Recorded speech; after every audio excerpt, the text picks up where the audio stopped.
Bandeham Shri Guru Shri Yatha Parakamlam Shri Gurun Vaishnavam Sya Shirupam Sagrajatam Sahagana Ragunatam Vitam Tam Sajivam Sadvaitam Sabhadutam Parijana Sahitam Krishna Chaitanya Devam Shri Radha Krishna Paran Sahagana Lalita Shivishikam Vitam Sya Om Ajnana Timirandasya Gyanajana Shilakaya Chakshurun Militam Yena Tasmai Shri Gurave Namah Gorva Bhishtam Supurkam Goraganara Sesha Sambhushitam Chintya Chintya Samastaveda Nipanam Shri Rupa Bhatanugam Govindabhidam Ujjwalam Bharatanum Bhaktyan Vidam Sundaram Bande Vishwagurun Shah Divyat Bhagavat Premnawe Bijapradam Devam Divyatanum Suchandavaranam Balarka Chelanchitam Sandrananda Puram Sadekavaranam Vairagya Vidyamburim Shri Siddhanta Nidhim Subhakti Lasitam Saraswatanam Baram Banditam Shivadam Mareka Sharanam Yashishwara Sridharam Manshakopatarubyasya Kripasindubhyevacha Patitanam Pavanibhyo Vaishnavebhyo Namo Namah Namo Mahabharanyaya Krishna Prema Pradayate Krishnaya Krishna Chaitanya Namane Gauratavishe Namah. So we're hearing from Srimad Bhagavad Gita, the hidden treasure of the sweet absolute, with translation and commentary by Srila Bhakti Rakshak Sridhar Dev-Goswami Maharaj. This is chapter 6, Dhyana-yoga, the path of meditation. And last time we read up to verse number 8. So I'm going to repeat that verse and go on from there. Jnana Vijnana Triptatma Kutashto Vijatendriya Yukta Iti Uchate Yogi Sama Lostrashma Kanchana. One who is always satisfied within by both knowledge and realization, who is always fixed in his spiritual nature, who is sense-controlled, and who has the vision of equality for a cloud of earth, a rock, or gold, it is said that such a person has attained yoga.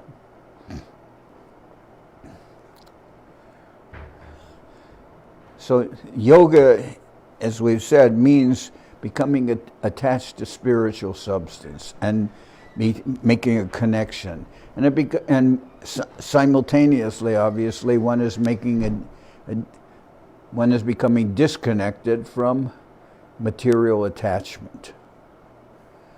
So, as Srila Sridhar Maharaj, he said, I'm not interested in form, but he's interested in substance. He said, I'm a form breaker. So everything can be judged superficially, of course, visually, by the perception of the senses.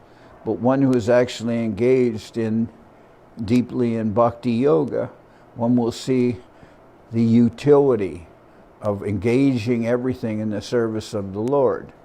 So Srila Prabhupada used to also say, utility is the principle. So we came to understand in that way. Now, if something has some utility for the service of the Lord, we'll employ that. And in any given circumstance, we may have to deal with all of these different kinds of. We may deal with clod of earth, a rock, or gold, as is appropriate, as needed. So then, verse number 9. Surin mitrari udasina madhyasta dvesha bandhushu sadush vapi cha papeshu samabudir visishyate. Such an eminent yogi has a vision of equality toward a well-wisher, a friend, an enemy, an indifferent person, a mediator, a hateful person, a relative, a saint, and a sinner. So I remember that Prahlad Maharaj, when he was in the so-called Gurukul of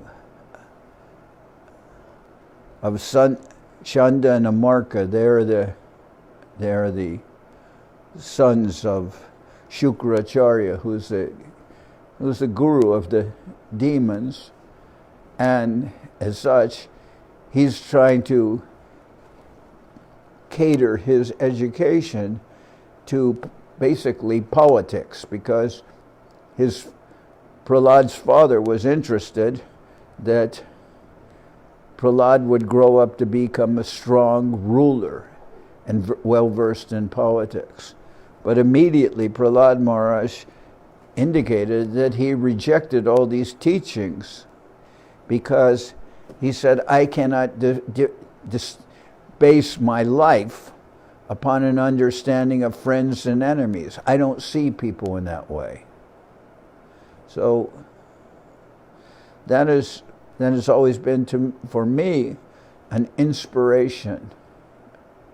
Why, as much as possible, I will try to avoid kind of trying to differentiate people on their so-called utility for my enjoyment. I don't want to see in those terms. So here's mentioned, such an eminent yogi has a vision of equality towards a well-wisher, a friend, an enemy, an indifferent person, a mediator, a hateful person, a relative, a saint, and a sinner. I remember on one occasion, one person told me, you're trying so hard to get me to like you, but the truth is, I just don't like you, but that shouldn't be a problem because you're not Krishna. I don't have to like you. And although that sounds very radical, I thought, yeah, that person, they're right. I am not Krishna, and not everybody has to like me, you know. But still, I didn't see that person as repulsive or an enemy. And over the course of time, I think he talked that way because he thought that I had some self-interest at the time before in Mexico, the government. I mean, it was previously arranged that no church could own their own property. All churches or places of worship were the property of the state. So people obviously didn't put houses of worship in the name of the church, because that would have made it automatically the property of the state. So I own the property in Guadalajara, and this person was also a signer on the property. So then when they changed the law that they changed the law that churches could own property, then I wanted that person to sign off his rights so we could put the property in the name of the society. But he was concerned that if he signed off, then I would sell the property. But he signed off. Eventually, Ashram Maharaj asked him to sign off. He signed off, and then we put the property in the name of the society. And subsequently, that person became my friend. At first, he didn't know what would happen. So I'm just saying that when he told me, I actually thought it was quite clever when he said, you should stop trying so hard. I don't have to like you. You're not Krishna. So I thought, this is a valid point. Nobody has to like me. I'm not Krishna. Even not everybody like Krishna, but still, and one who's practicing Bhakti yoga, he will naturally worship the Lord and have affection for the Lord. So it is true. But on one level, of course, we're all affected by what people think of us, but at the same time, it is true that we should deal with people with vision of equanimity or equality, regardless of what their relationship is with us. But it is not always easy to do that. But this is what it's mentioning here about a qualified yogi. Such an eminent yogi has a vision of equality towards a well-wisher, a friend, an enemy, an indifferent person, a mediator, a hateful person, a relative, a saint, and a sinner. So you can understand that. Those who join the mission and whose parents, for instance, weren't devotees, sometimes, in some cases, they will be very favorable. But there are instances where it's very difficult to explain to a family member what you're doing or what is devotional service.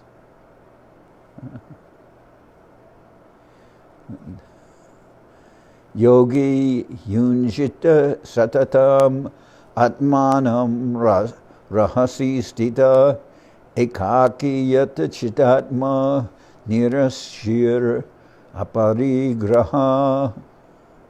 The yogi should constantly concentrate his mind by remaining alone in a solitary place, his mind and body controlled, free from desire and acquisition.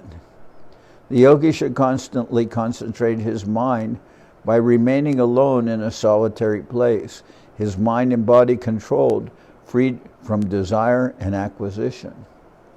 Someone could say, but we are not living alone or in a solitary place. We're living in an ashram, and we're in association with so many persons. And you can see when there's a big festival like Gaur Purnima or Gurudev's appearance day, so many persons will come. Of course, now that we're in this lockdown, it is a little more lonely. That's true. But one could say, in a sense, we are living in a solitary place. We're living in an ashram where everyone's attention is towards the service of the Lord, and that we talked about yesterday when we were glorifying. It was the appearance, the anniversary appearance of the Lord. The Lord appeared in 1996 here. Their present deities here. And before that we had Gauranga Sundar here since 1994. So 96, 2006, 2016, like the 25th anniversary, I could say. So, but in one sense we could say we are living in a solitary place, but we are not a retreat. We're down the road. There is a retreat, like a Catholic monastery where people stay there, nuns especially. So, but we are in a solitary place because everyone here, it is all detached from the mundane world in the sense that we're not trying to enjoy the mundane world generally, but we are utilizing the facilities of the world in the service of the Lord. That is true.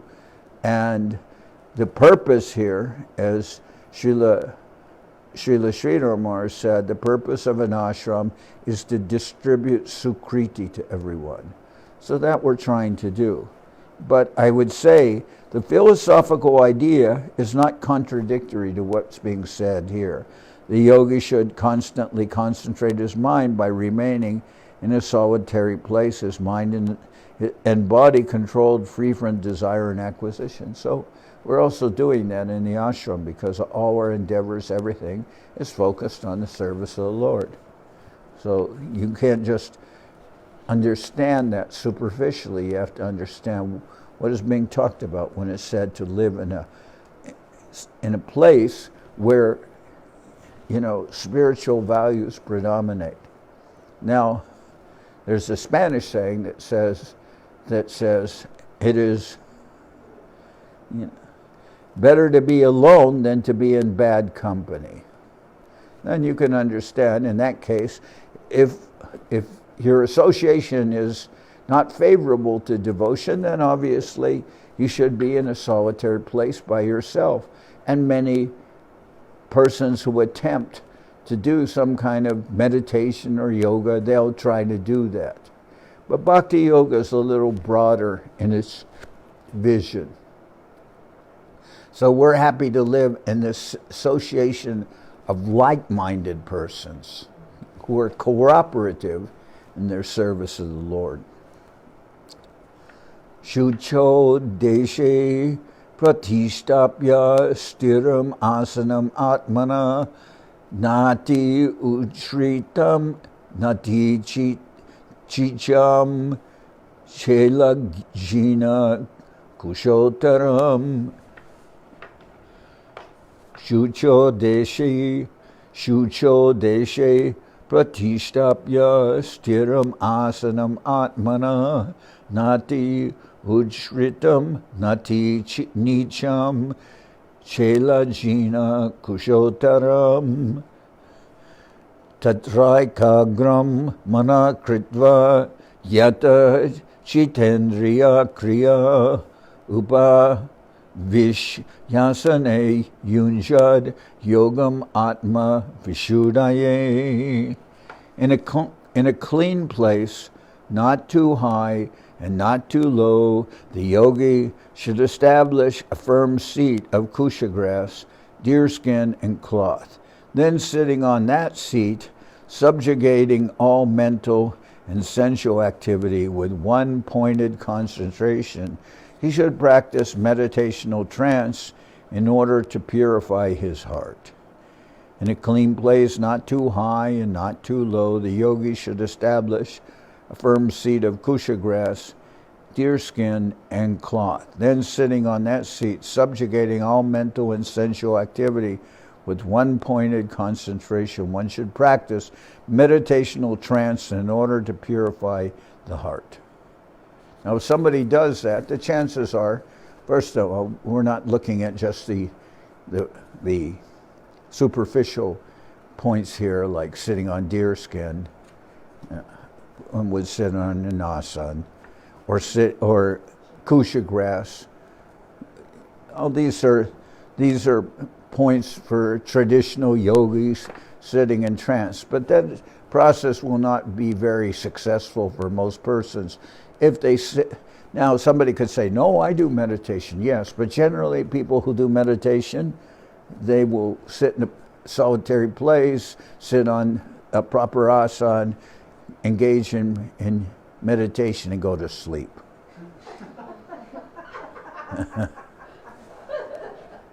I'm not saying that, I'm sure there are many persons that would argue with me, no, I do meditation and it takes all the agitation out of my mind and it purifies me. But generally persons don't know that meditation is not just meant for clearing the mind. It's actually meant to bring one into spiritual connection with the Lord. So that's why people would meditate, like Dhruva Maharaj, he would meditate, and then he would perceive the presence of the Lord within himself, and he would meditate on that form of the Lord. And one time he is meditating in that way, and his meditation broke, and he couldn't understand why. And when he opened his eyes fully, then he saw the Lord standing in front of him. So that's the kind of yoga. Yoga is meditating on the Lord and deeply within oneself. Many people, their consideration of meditation is just something to help them rid themselves of so many disturbances that are occurring on the mental level. So they think, if I can just engage in peaceful thoughts, meditate, then so many disturbances will go out of my mind. And depending on who they are, maybe that will function to some certain degree, and then the people are very encouraged by that. But that's not really what the process of meditation is all about. The path of meditation, that's the name of this chapter, is to lead one into concentrating on one's relationship with the Lord. So, and I would say what's being described here will not be so applicable in this modern society and in these times. People have not developed that form of meditation, nor should they do so, nor should they come to that level of meditation. And rather, they should, I will say, they should take to a process. Everything is meant to establishing a connection with the Lord. Then, as Srila Govinda Maharaj would say, why start at the ground level? Why not take the elevator up to the connection with the Lord, which is really Bhakti Yoga. Bhakti Yoga, the point of meditation is to come to fix concentrate one's thoughts and one's meditation and everything on the Lord to establish that relationship. But by Bhakti Yoga, we can get that result.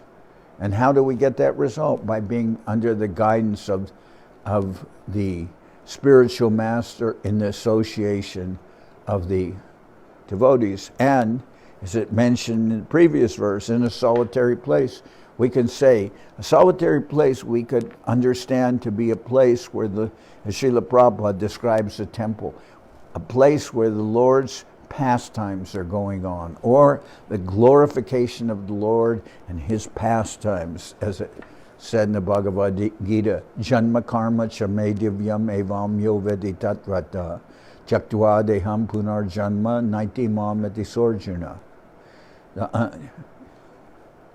Janma karma, understanding the appearance of the Lord, his activities, janma karma cha me divyam, that all of that is on the spiritual or divine level. Janma karma cha me divyam evam yo vedi tatvata. Understanding deeply all this about the Lord. Chaktva deham punar janma naiti mamati sorjuna. If you can come to that level of understanding the divine nature of the Lord's appearance and the Lord's activities, the Lord's relation with his devotees, the purpose of one's existence, everything in relationship with the Lord, then chaktva deham punar janma. When one leaves this body, chaktva deham punar janma naiti, then one doesn't have to take birth again. Naiti, and what happens? Mameti sorjuna. Krishna says to Arjuna, he doesn't have to take birth, he comes to me. So that will understand. That's what Bhakti Yoga is about, and someone can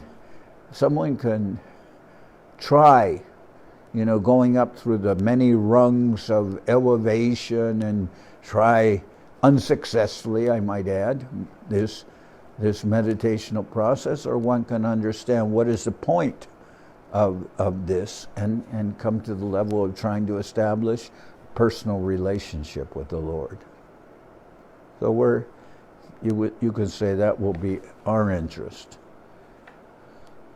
Samakaya shiro grivam darayan achalam stira sampreksha nasikagram swam dishas chana valokayan prashantatma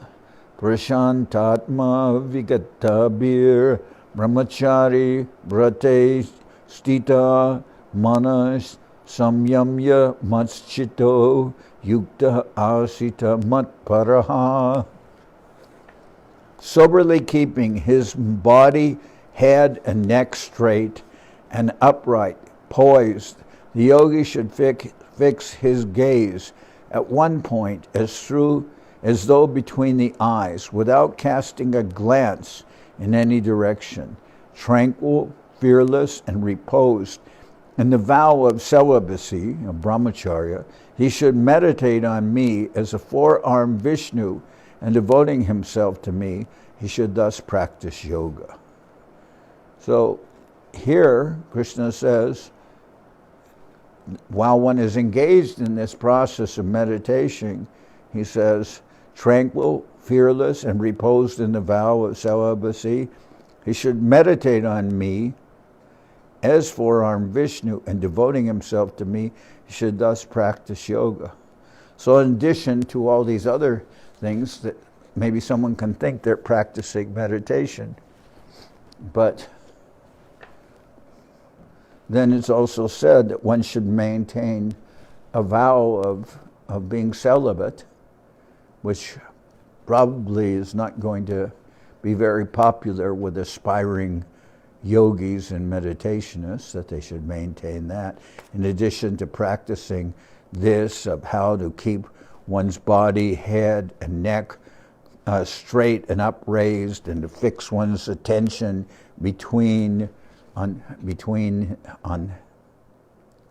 as though between the eyes, without casting a glance in any direction, and tranquil, fearless, and reposed. All these are qualities of a yogi. But people will adopt the outer convenience of what is yoga.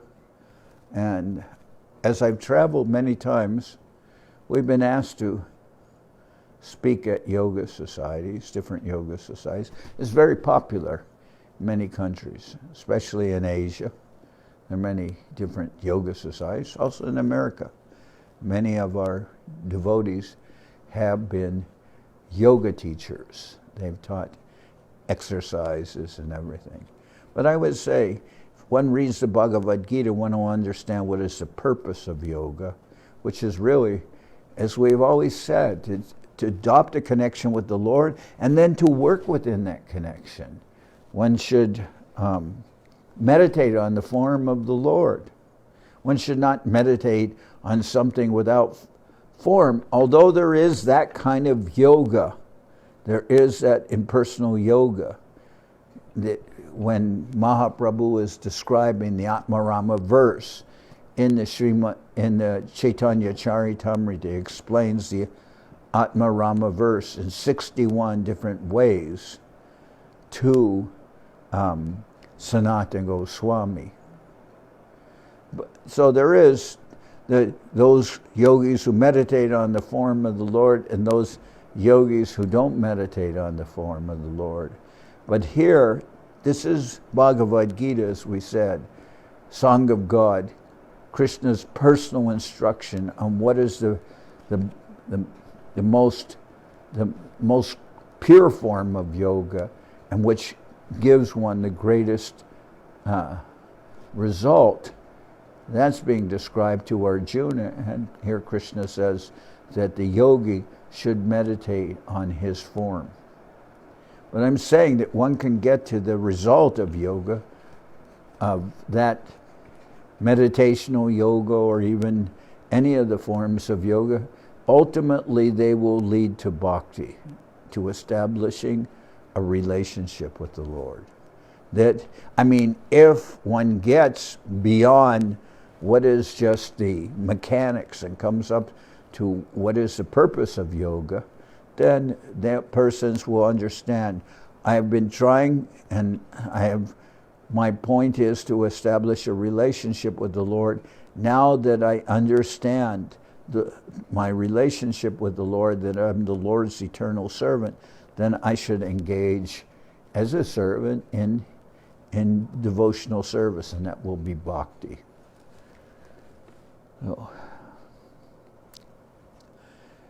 Yunshan evam sadatmanam yogi niyata manasa shantim nirvana paramam matsamstam adhigachyati. In this way, constantly absorbing his mind in meditation, Dhyana-yoga, the yogi who has ceased hankering for material enjoyment achieves the peace of liberation from mundanity, the peace which abides in me in my Brahman effulgence. So there's here the reference to that kind of yoga, which will also lead one to Brahman realization, atato Brahma jigyasa, that one should search after. We say Brahma, which is ultimately spirit, but we also, as the verse goes, Vedanti tat tatva vidas tatvam yajjanamadvayam brahmeti paramatmeti bhagavaniti shabhyate. That the Lord will be known as impersonal Brahman, a higher realization which a personal yogi will come to will be is of understanding of Paramatma, the Lord situated in one's heart. And the most complete form of realization is Bhagavaniti Shabdyate, of understanding the Supreme Lord, who is ultimately the source of Paramatma and Brahman. So,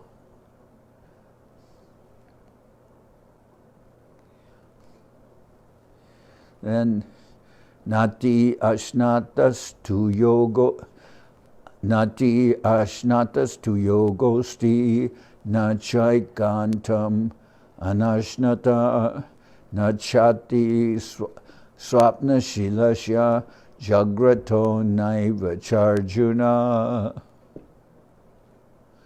O Arjuna, yoga cannot be practiced by one who overeats, undereats, oversleeps, or undersleeps.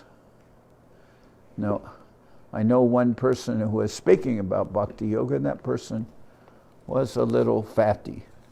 And someone in the audience said, well, you're reading all these points about yoga, like, then why are you so fat? That was a question. And that person, oh, I don't know. I heard about that conversation going on. Didn't involve me, but you know. O Arjuna, yoga cannot be practiced by one who overeats, undereats, oversleeps, or undersleeps. Somebody can say, yes, but what about that? Well, I mean, if we look about, you can't just judge things superficially. Maybe that person said that and it was meant to ask, like you're reading all these principles of yoga, but we see, for instance, you know, great personalities like who don't fit this stereotype of yoga. Some of our acharyas, and yet they are on the highest level of realization. So not everything will fit into an easy stereotype. But here what's being mentioned is that one is not to engage oneself in the pursuit of enjoyment of the senses. Now, so about overeating, undereating, oversleeps or undersleeps. The body is meant to be maintained so it can be utilized in the service of the Lord. Krishna says that you become my instrument. So we will try to maintain ourselves and keep ourselves alert for that the Lord can use us as an instrument in His service. As I said, there are many different definitions and many different levels of realization, and one can try to, and one should control one's senses and become detached from matter and absorbed in the service of the Lord. But at the same time, we're not practicing an ascending method per se. We're not just trying to attain some level of realization just on the basis of us trying to, practice in austerities and take vows of, for instance, sannyas, etc. But we're not thinking that will lead us to the success. We have to get the mercy of the Lord and His devotees, and that level of realization will come down to us by that mercy, through the mercy of the Vaishnavas. We're not depending just on our own limited abilities.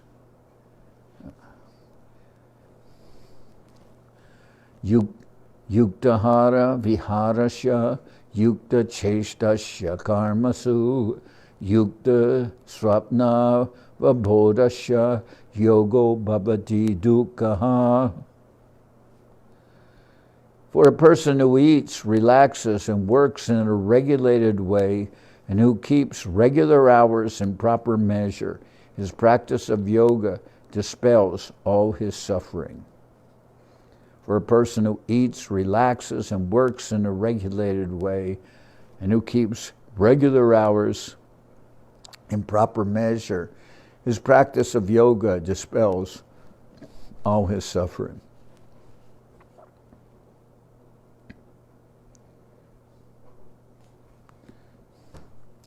Remember, Govinda Maharaj said, I hate that word, relaxation.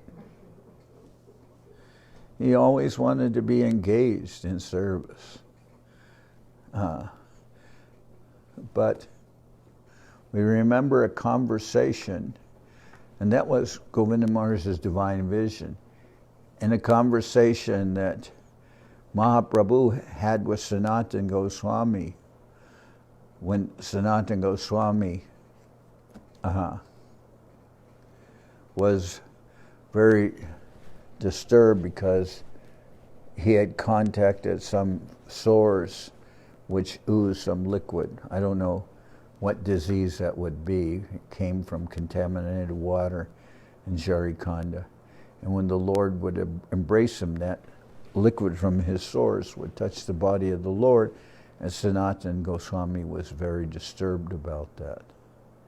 So much so, he really didn't know what to do. He thought whether he should throw his body under the wheels of the Jagannath car, or he should just leave and go back to Vrindavan, not to disturb the Lord. But Mahaprabhu told him that you have to understand, your body doesn't belong to you. You have already given yourself and your body to me as an instrument for me to utilize. As the Lord or one spiritual master, they can say like that. And he said, I have taken, by the request of my mother, I'm here to stay in Jagannath Puri. But at the same time, there is so much work and so many things that I want to do in Vrindavan, to excavate lost places of pastimes of the Lord, to establish temples, to establish deity worship. There are so many things I wish to establish and do in Vrindavan, and I will do that through you. So your body doesn't belong to you. It is an instrument to accomplish these goals, Mahaprabhu told Sanatana Goswami. So really what we're understanding here is whatever we do to maintain ourselves, it's not with any physical or mental or to just keep our body fit or something. As in and of itself, there may be that element there, but it's ultimately so that we will be able to work successfully in the service of the Lord, to utilize our intelligence, our senses, our words, everything in the service of the Lord.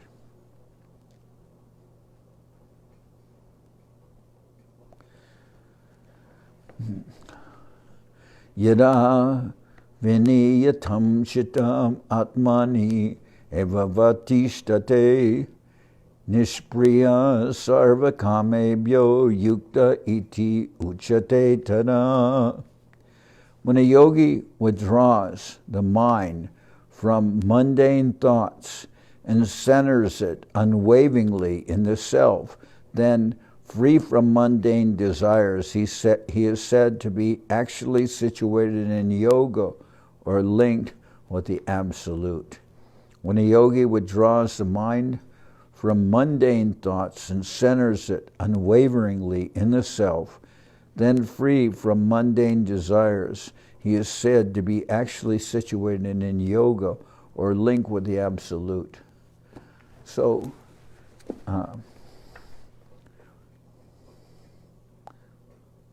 centers the mind unwaveringly in the self. Who is the self?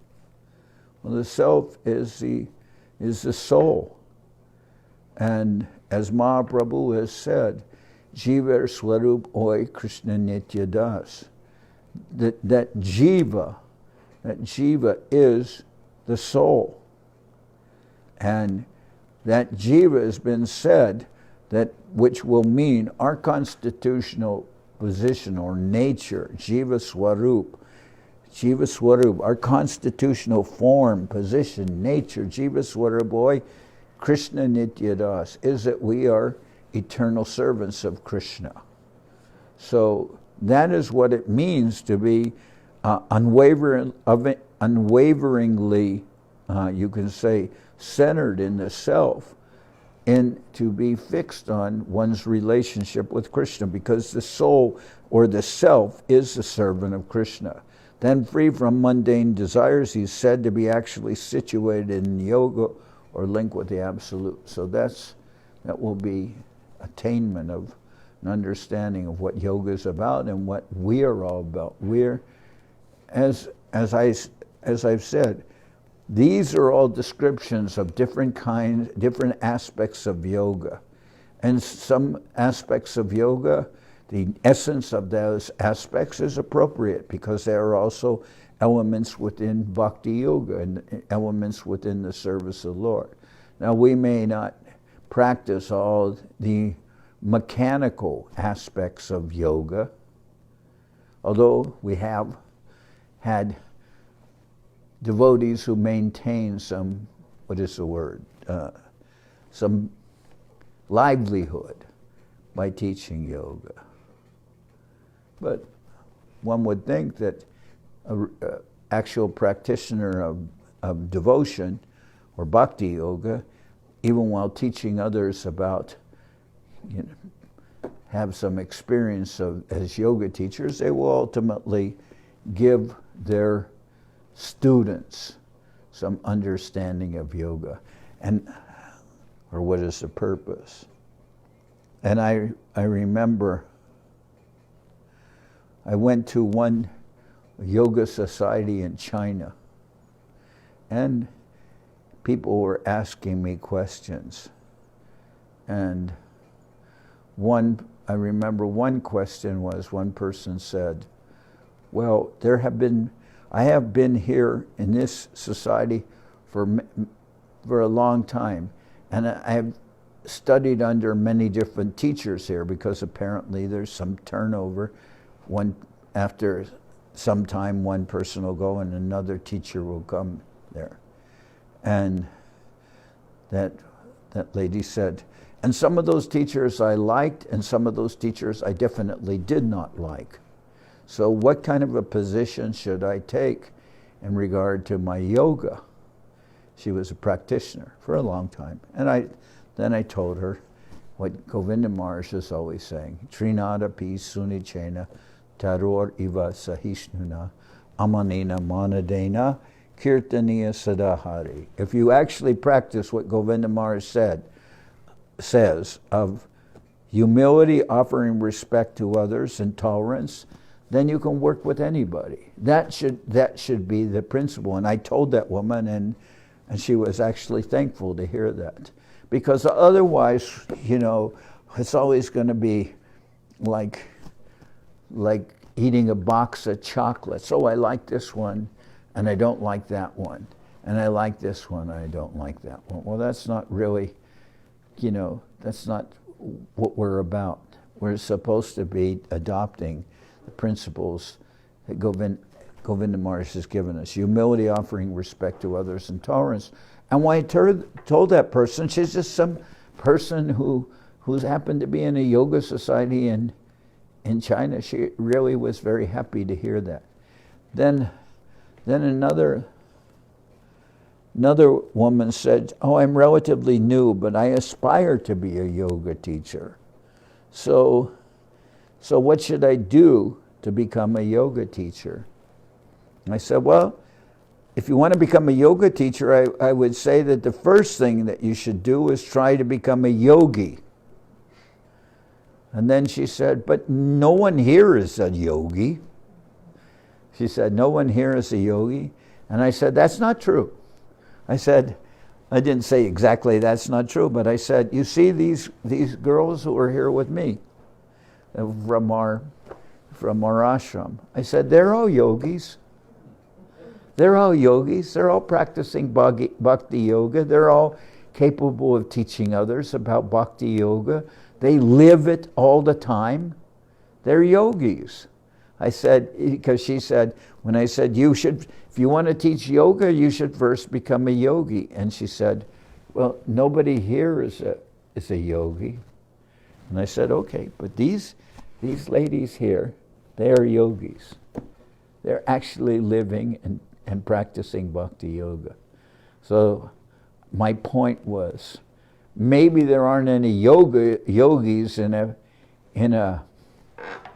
pay-per-view yoga society.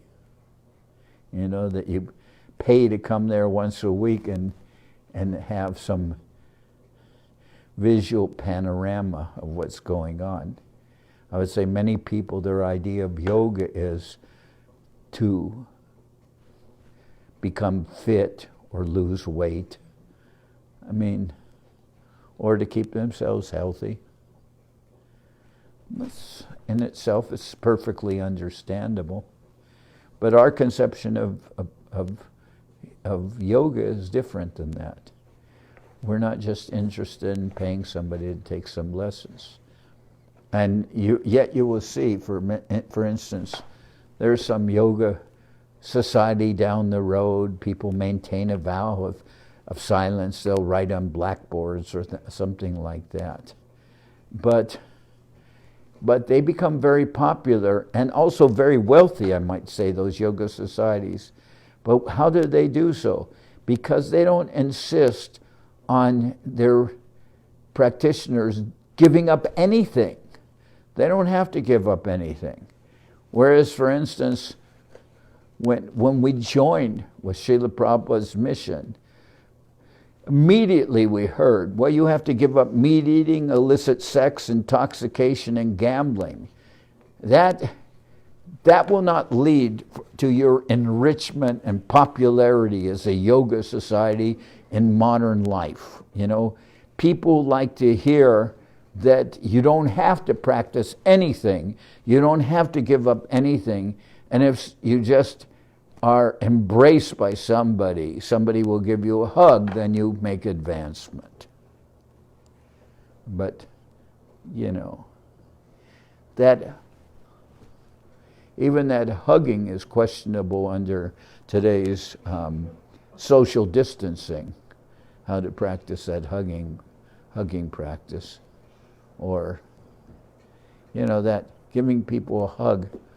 I don't want to speak disdainfully of anybody. It seems no more yoga-centered than a kissing booth. But some people will react very violently to that statement. Oh, you're insulting our guru. Yes, I'm not trying to insult your guru, but I'm speaking directly to people who think that they can practice yoga without making any sacrifice at all. They don't have to change their diet. They don't have to change they don't have to abstain from taking intoxication. They can do anything and still practice yoga. But our teachers say no, it is not like that. And even sometimes within our own mission, people will not understand. They will not understand. But that's really what I'm saying. You know, so many things like that cannot do that and feel that you're practicing serving the Lord and His devotees successfully. It will be very difficult. Although Srila Govinda Maharaj has said do you think a cigarette can destroy devotion? We would say no, it does not destroy devotion. But we should understand who we are and what we're willing to undertake. Maybe a cigarette will not destroy devotion, but hopefully, if you have some habit, as you are within devotional service, you'll give up those bad habits. That we would say. We would hope that maybe your bad habits are not deterring you from advancing because you're sincere. But if you understand really what is the goal of yoga, to serve the Lord as the Lord's surrendered soul, surrendered servant, then you'll be able to overcome all these things.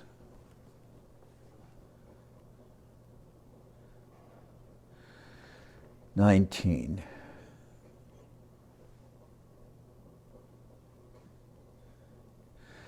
Yata dipo nivatmasto ningate sopama yata dipo nivatasto ningate sopama smrita yogino yata chitasya yunjato yogam atmana yata dipo nivatasto ningate sopama smrita yogino yata chitasya yunjato yogamatmana.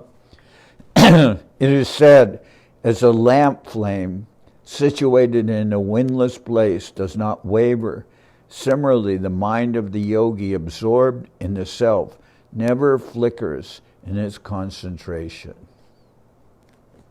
And in this Gita itself, the Lord talks about that. Dhrita vrata talks about being undeterred in one's determination, to be fixed and centered on one's determination. And the mind of one who is not centered in that way is like a flame that's flickering and is going in all that one is, one's concentration, one's attention is going into many different places because one is still being dominated by the demands of the senses. But one who is actually fixed in their determination, they will not flicker. They will always be resolute in their determination. So, if someone says, well, I try to do that, but I'm not successful, and I would say, yes, you may not be successful, but if you continue, you will continue, and then you will get the mercy of the Lord. You will come to the stage of understanding your eternal relationship with the Lord and His dear devotee, the spiritual master, and you will grow in your determination. Just like a child that is trying to walk will fall down many times. Now, Devaki was describing the activities of her very young nephew, a very young nephew. He's 1 year and 3 months old. So, right? In February, March, April, May. Yeah, 1 year, 3 months old. And because he was born on Valentine's Day. So now he's taking his first steps.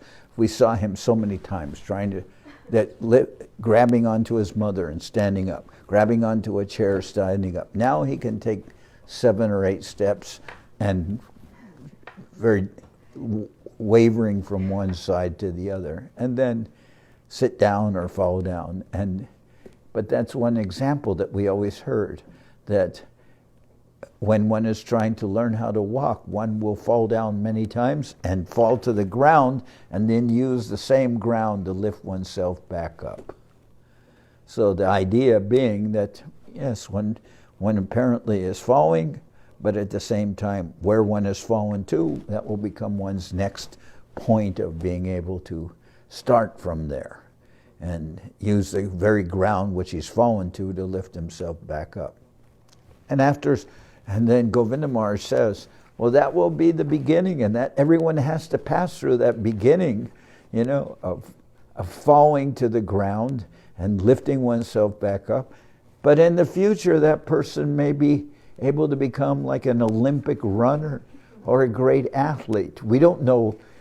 Everyone starts out from the stage of, having to lift themselves back up. So whether one is beginning and sees, well, you're describing different practice of yoga and controlling the mind and the senses, and I am not able to do that successfully, or I have many bad habits, yes. But by the association of the devotees and serving the spiritual master and being very important to be in the association of devotees. If you are actually sincere and determined, you will successfully be able to come to the platform of devotional service, and you'll be able to purify yourselves by the practice of bhakti yoga, of devotional service, and you'll ultimately gain the favor of the Lord and his devotees. And what more could you ask for? And you'll come to the stage where all these things will become to you like anarthas, that's something that you will give up. Anartha nivriti. With your advancement, you'll give them up. So that is our interest. So I'm going to stop here, and tomorrow I'll read again, Tuesday. It's Monday, Tuesday, and Thursday. On Wednesday we have Arun Krishna speaking. Friday we have Jai Ram, and then on the weekend we have our programs of broadcasting some films of Srila Govinda Maharaj, and also on Sunday we have our program in the temple. As we know, our temple is still in this stage where we are not having the general public come here because until there's some level of safety for everyone, we can't do that. We will observe programs. We have some devotees here who live here or who are living nearby, and their whole life is centered upon their service. We have that happening, but we're not having our regular program. So Arun Krishna's broadcasting from his house. Jai Ram's broadcasting from his house. In the morning, I'm broadcasting Chaitanya Charitamrita also from where I'm living, which is in the next house on our property here. So that's our program. And you'll be able to see these programs because they're all being broadcast. We had a program yesterday for the anniversary of the deities, and right before that program was to start, a big tree down the road blew over and knocked over the power lines, and that took out the internet. So when our program was going on, there was no internet. But Murli Mohan was here, and he did film that entire program. So we hope to be able to put that up soon on Facebook and other channels where people can watch. It was a nice program, glorification of the deities, Shishi, Guru, Gauranga, Gandharvika, Giridhari, who are seen here in their outfit, which is called by Ramai gave the name. Every fave is waveable, right? Which is the changing of the phrase, every wave is favorable, every fave is waveable. And waveable because the outfit is blue, like the sea. So now sing Hari Harai.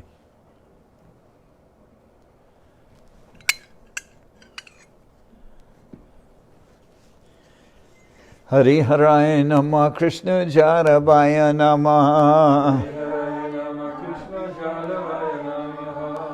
Jaravaya Madhavaya Keshavaya Namah Gopal Govinda Ram Shri Madhusudan Giridhari Gopinatha Marana Mohan Sri Chaitanya Nityananda Sri Advaita Chandra Gadadhara Shiva Sadi Gaura Bhakta Vrinda Jai Rupa Sanatam Bhatta Raguna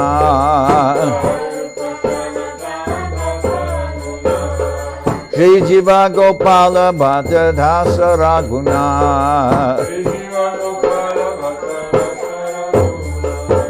H.I. Gosai Kori Charana Bandhan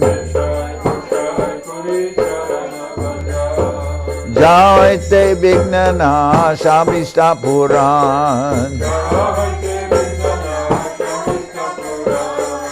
H.I. Gosai Jarmui Taradas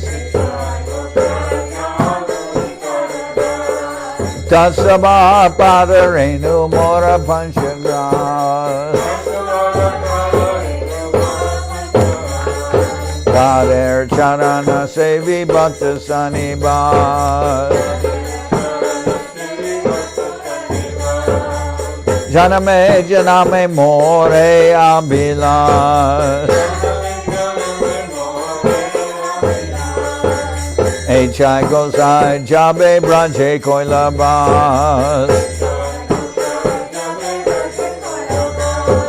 Radha Krishna Nitya Lila Gorila Prakash Anande Bolo Hari Bhaja Vrindavan Shri Guru Vaishnava Pade Manjai Aman Shri Guru Vaishnava Pad Padma Koriyas Harinam Sankirtana Kohe Naratamudas Shri Guru Vaishnava Pad Padma Koriyas Harinam Sankirtana Kohe Naratamudas Hare Krishna, Hare Krishna, Krishna Krishna, Hare Hare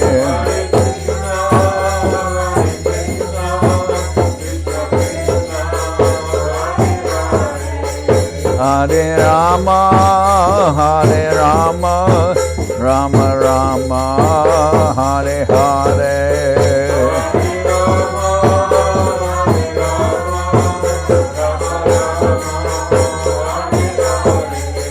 Hare Krishna, Hare Krishna, Krishna Krishna, Hare Hare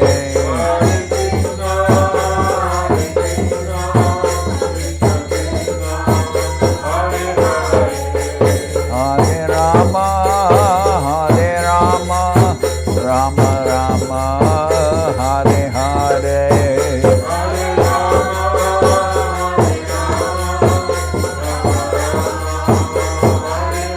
Nitai Gaura Hari Bol, Hari Bol, Haribo, Haribo.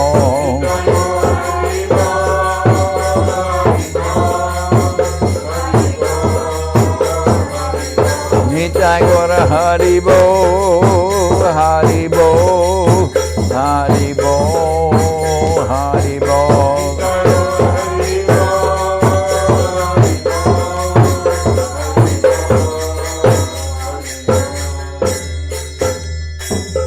Jai Saparikara Shishi Guru Guranga Gandharvika Giridhari Juki Jai.